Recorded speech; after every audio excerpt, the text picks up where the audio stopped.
conosco Sandro Kirst, que assumiu a diretoria-geral da Secretaria de Inovação, Ciência e Tecnologia do Governo do Estado.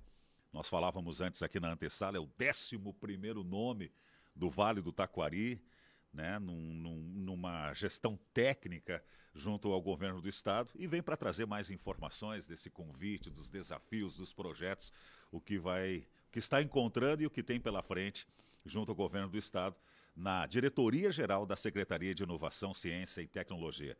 Professor Sandro Kirst, bom dia. Bom dia, Renato. Bom dia, Josué. Que me sinto em casa, voltando aqui ao estúdio, né? Ex-debatedor também do Contraponto, exatamente. Né, na medida do possível, pretendo estar aí nas sextas-feiras, final da tarde, quando der, mas realmente agora é um pouco mais distante aqui de Lajeado e numa função muito, muito importante, assim, muito desafiadora, muito positiva. E como tu disseste, é bom a gente ver o Vale do Taquari nesse reconhecimento que a gente sempre traz aquela crítica, né, do quanto seria importante nós termos maior representatividade política nos cargos eletivos, propriamente dito, né, mas isso não deixa de ser uma compensação e até um certo grau de reconhecimento, e aí faço esse elogio não em função do meu nome, mas de todas as pessoas que eu encontro atuando no governo do Estado e do seu altíssimo nível técnico representando o Vale do Taquari. E aí aumenta ainda mais o meu desafio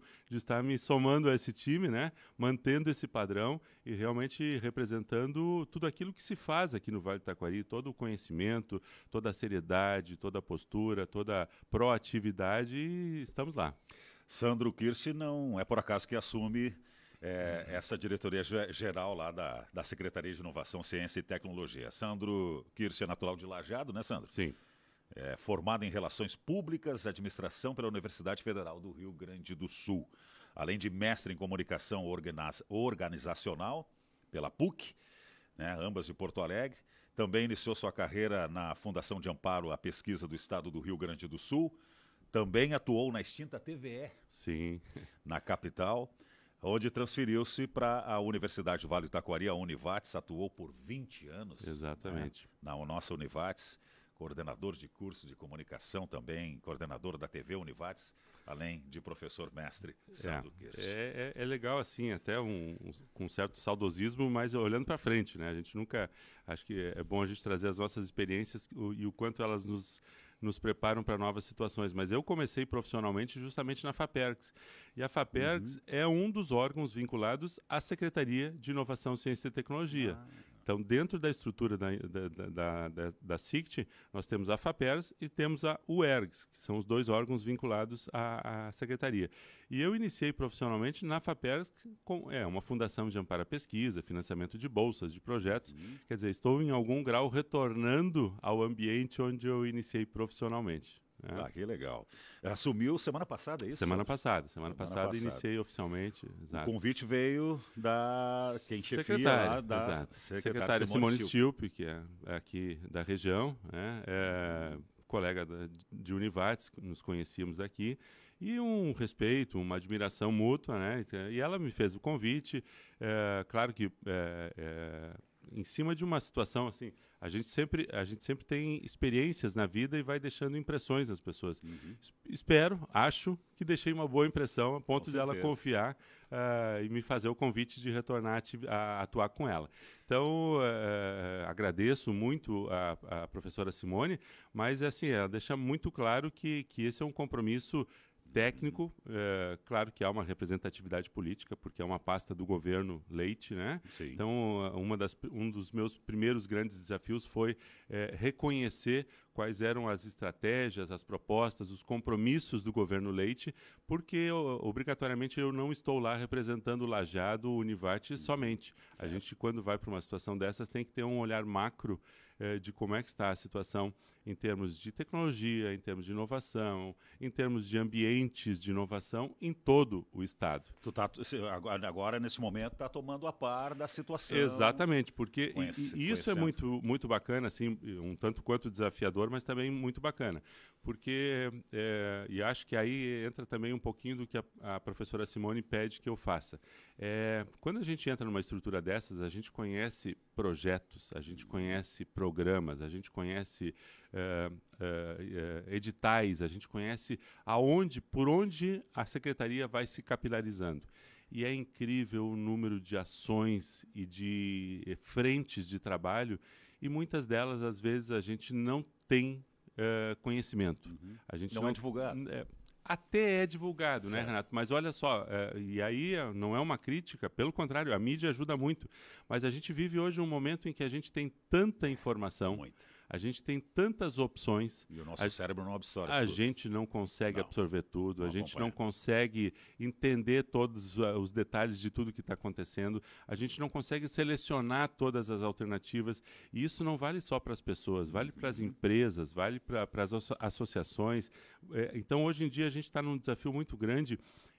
E aí, o meu lado profissional, aqui não é secretaria, mas assim como estudioso da área da comunicação, antigamente, lá pela década de 70, se dizia assim que informação, quanto mais informação a gente tinha mais condição de reduzir a incerteza.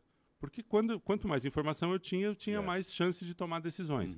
Hoje em dia, 30, 40, 50 anos depois, informação em excesso virou um problema. Exato. Porque a gente não sabe mais qual informação é útil, qual é confiável e qual é aquela que vai me dar uma tomada de decisão mais assertiva. Ainda mais em meio de fake news, agora que estávamos falando aí. Exatamente. Então, manipulação de resultados, essa situação toda aí. Exato. Então você transfere isso para a vida das pessoas, das organizações, das entidades. A gente hoje em dia precisa ter canais confiáveis de comunicação. A gente precisa ter uma rádio independente, a gente precisa ter uma conexão com uma secretaria, com um programa de governo. Por quê? Porque são programas que são oficiais, que têm preocupação no levantamento das informações. Aliás, esse é um exemplo que eu já posso te trazer. Nós temos, no governo, por exemplo, nós temos um programa que é o Observatório. O que é o Observatório? É um programa que junta informações setoriais para que você é uma empresa de determinado segmento. Aonde você levanta informações que são pertinentes ao seu segmento com confiabilidade. Então, uma das áreas que agora está em desenvolvimento já para esse ano é o observatório na área do agro.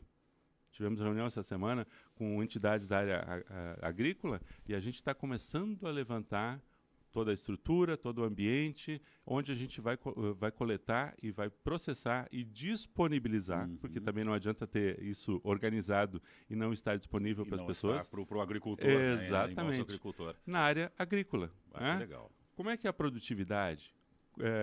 Quais são os números? Quais são os custos? Questão de clima, Questão de clima, exatamente, porque um órgão público ele consegue conexão com áreas técnicas que são afeitas ao teu processo de produção e que nem sempre o indivíduo tem conexão. Olha, qual é a previsão do tempo para daqui a 6 meses? Como é que está essa cultura? Para essa cultura. Qual é a questão tecnológica que está pegando, que está sendo introduzida? Quais são os players? Quem são os concorrentes mundiais? Como é que está a questão da produção lá do outro lado do mundo que vai afetar exportação, aqui? Importação. Exatamente. Sandro, nessa área do agro está começando esse observatório. Exatamente. Isso já existe algo, mas nós estamos agora mais fortemente aprofundando isso, porque não pode ser pela metade. Hoje em dia, quando você entra nessa área, você tem que entrar jogando pesado, né? Especialmente questão da tecnologia. Exatamente. Para manter as pessoas no campo. Exato. E ter um alto nível de produtividade, ter rentabilidade, ter qualidade. Né? Exatamente. E esse é um exemplo, mas são esse é um dos desafios que tu está tomando agora, está tomando conhecimento e é um dos projetos. Exato. Falando nisso, não sei se já tem alguma situação assim de quais os desafios, projetos que tu vai ter aí. Perfeito. Olha só, o Sandro chega lá para se agregar à equipe. É importante salientar assim que é uma equipe de hoje a Secretaria de Inovação, Ciência e Tecnologia são em torno de 120, 130 pessoas. E nós temos lá um grande contingente, 70% são mestres e doutores, quer dizer, para uma Secretaria de Estado é um grau técnico muito alto. Elevado. E isso traz alguns compromissos, né, de que a gente tenha programas de efetiva qualidade, de pertinência, de resultado. Muitos deles vêm da iniciativa privada, é uma equipe bastante nova que a professora Simone está criando nesse momento. E qual é o papel que ela me passou? Bom, como diretoria-geral, existem 3 diretorias outras que já atuam dentro da estrutura da Secretaria. Uma delas é para geração de conhecimento de inovação em ciência e tecnologia, outra é para desenvolvimento de ambientes de inovação e uma terceira para gestão da inovação. O que é cada uma delas? Na verdade, assim, uma coisa legal que a gente tem feito nós trabalhamos hoje, esses 3 diretores, mais eu na direção geral, trabalhamos todos na mesma sala. A ideia temos uma mesa de reunião, quando alguém precisa fazer alguma reunião, faz na mesma sala. Por quê? Porque todos precisam saber o que acontece no departamento do outro. Uma comunicação mais efetiva. Exatamente. E a ideia é a seguinte, o cara está fazendo reunião ali, está levantando algumas informações, eu já vou anotando aqui como é que eu posso contribuir no projeto dele. E se eu puder sentar na mesa de reunião e dar sugestões, eu sento também. Quer dizer, um processo muito, muito aberto e muito dinâmico. Não é quem é dono do projeto. A ideia é a gente trabalhar cada vez mais de forma integrada, produtiva. E o meu papel é justamente tentar auxiliar nesse processo. Como é que os diversos projetos da Secretaria podem ter uma maior repercussão, uma maior integração, e também cuidando um pouco da área administrativa, né? Nós temos lá uma divisão administrativa que fica feita a minha área, mas então, quando os projetos são pensados, alguém precisa cuidar. Temos pessoal, temos orçamento, temos recurso, temos tempo para fazer isso tem pertinência com o nosso planejamento estratégico. Quer dizer, existe uma área técnica, existe uma área administrativa. Eu entro nesse meio de campo para fazer com que um converse com o outro, os projetos conversem entre si. Então, é para uma coordenação, realmente, como o nome diz, direção geral de tudo isso.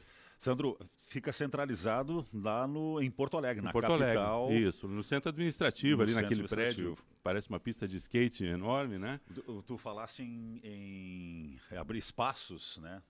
Certo. Teria em outros locais, outras regiões? Se pensa nessa situação, por exemplo, lá na fronteira, 600 quilômetros da capital. O que acontece? Dentre esses diversos projetos, por exemplo, a gente tem o Inova RS. O Inova RS é um projeto bem amplo, bem extenso, que trabalha com a questão da disseminação do conceito de inovação. Aliás, isso é importante fazer essa referência, Renato.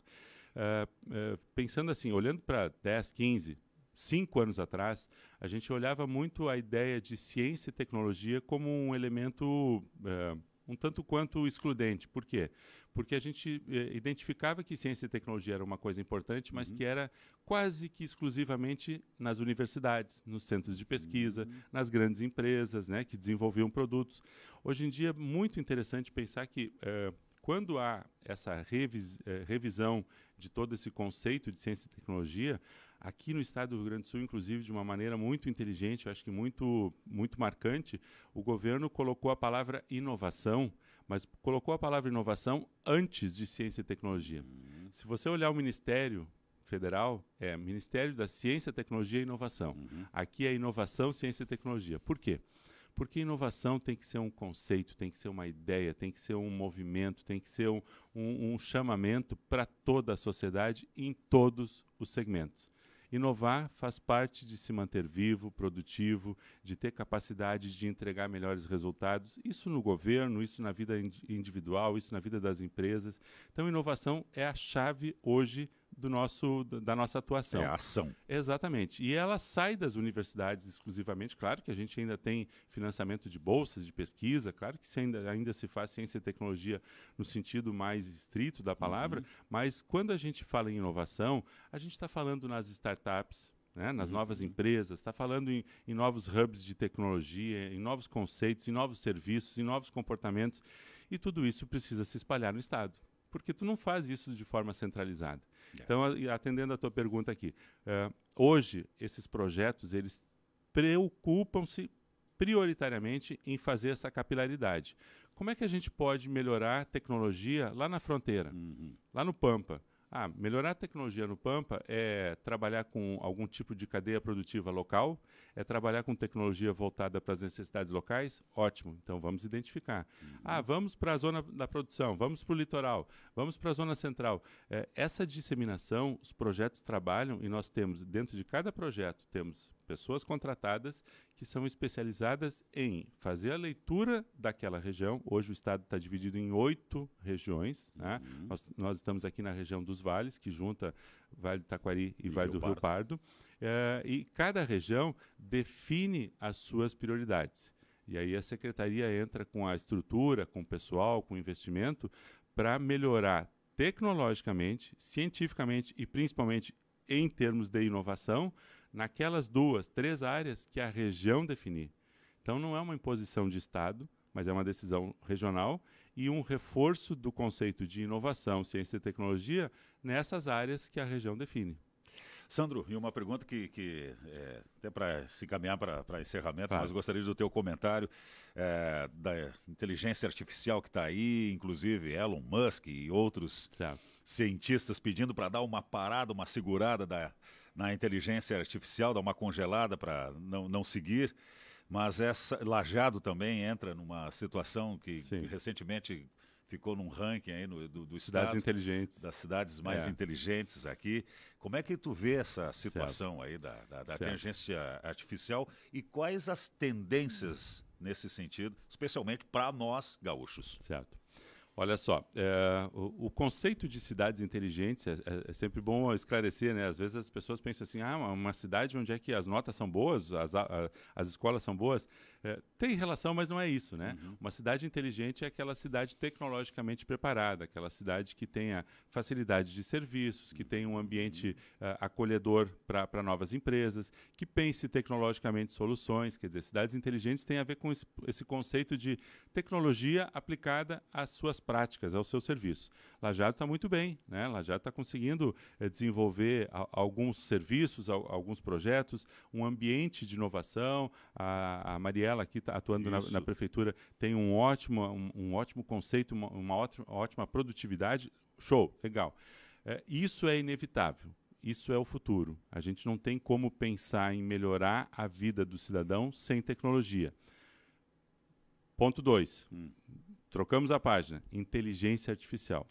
Agora sim, a gente está falando em alguma coisa que muda a forma da produtividade, a forma de se relacionar com o computador, né? Eu acho que a gente precisa ter bastante cuidado nisso, sim. Fico um pouco preocupado quando Elon Musk e outras figuras como essas pedem um tempo, porque, na verdade, na frente das cortinas eles pedem um tempo e atrás das cortinas eles estão fazendo toda a pesquisa possível para terem a dianteira nessas áreas. Então, a gente tem que ter um certo cuidado. O discurso nem sempre ele casa com a prática. Mas não tem como frear mais Não agora, tem como frear, não tem como frear. Só que a gente vai ter que aprender a buscar. Vamos dizer assim, é como a internet. É como os aplicativos, um Face, um Instagram. Dá para dizer para o teu filho, não assiste o TikTok? Não dá, porque ele vai fazer isso. Agora, a gente vai ter que desenvolver uma cultura crítica de o quanto e como queremos que a tecnologia faça parte das nossas vidas. Que ela vai acontecer, vai. Eu já vi um professor me dizendo o seguinte relato, olha, eu não posso mais pedir por um aluno ir para casa e me trazer uma redação, porque hoje você tem uma redação feita pelo ChatGPT, né, que seria uma das vertentes dessa tecnologia, dessa inteligência artificial, e traz a redação feita pelo aplicativo. Quer dizer, daqui a pouco a gente vai ter que sentar numa sala de aula e dizer para o aluno, fecha o computador, fecha o celular e me faz uma redação escrita à mão, porque é a única chance que você vai ter de ter uma... teve um amigo que me fez o seguinte relato. Parece que está retrocedendo, né? Exatamente, vamos ter que ter consciência. Teve um amigo que me fez o seguinte relato, olha, eu abri o ChatGPT e pedi para ele fazer uma campanha para minha empresa. Ele me deu uma campanha publicitária quase pronta. Quer dizer, as consequências disso serão inevitáveis. A gente tem que aprender a trabalhar na frente disso. Vai ter gente que vai ter que... talvez a humanidade, talvez o senso assim, de proximidade, talvez um certo ar mais um olhar mais cuidadoso, talvez um olhar mais técnico, o que fazer com isso? Quer dizer, o mundo do trabalho vai mudar e nós vamos estar junto com ele. Recentemente, acho que, não sei se já retornou, o governador estava com uma equipe lá nos Estados Unidos. Ontem era o último dia, deve estar retornando hoje, exatamente. E que também vem trazendo novidades nesse segmento. Não tem como a gente estar fora. O que a gente precisa é perceber as novidades, adaptar para a nossa realidade. A gente não obrigatoriamente vai mudar a nossa matriz, o nosso jeito de ser, a nossa matriz econômica, os nossos produtos, mas a gente tem que saber como usar toda essa inteligência dentro daquilo que é a nossa identidade. Sandro, e agora esse bate e volta, Lajeado, capital, Sim. capital, Lajeado. Vou na segunda, volto na sexta e aproveitando. Não é uma novidade porque eu morei 15 anos em Porto Alegre, né? Mas sempre é um tanto quanto desafiador. Morava lá, né, Sandro? Sim, morava lá direto. Agora tem que administrar. Aqui, mas... Obrigado, minha esposa, que dá um suporte aí com as crianças, apesar dela também trabalhar em Porto Alegre, aí família tem que dar um apoio. Mas é um momento. Bem aí. Mas quando a gente trabalha numa área que tem propósito, tem boas pessoas, tem bons projetos e a gente gosta do que faz, tudo é prazeroso, né? Uma oportunidade, mas também uma grande responsabilidade. Exatamente. E fico muito à vontade aqui para dizer, olha, estou à disposição da Rádio Independente, quiserem me procurar, não só a rádio, mas qualquer demanda, qualquer necessidade de Vale do Taquari, 18º andar lá do Centro Administrativo, estou à disposição. Muito obrigado, Sandro. Sempre bom te ouvir, trazer teus conhecimentos aqui para nós, para os ouvintes do Acorda Rio Grande da Rádio Independente. E sucesso, então, na diretoria-geral da Secretaria de Inovação, Ciência e Tecnologia do Governo do Estado. Obrigado, um abraço a todos. Abraço.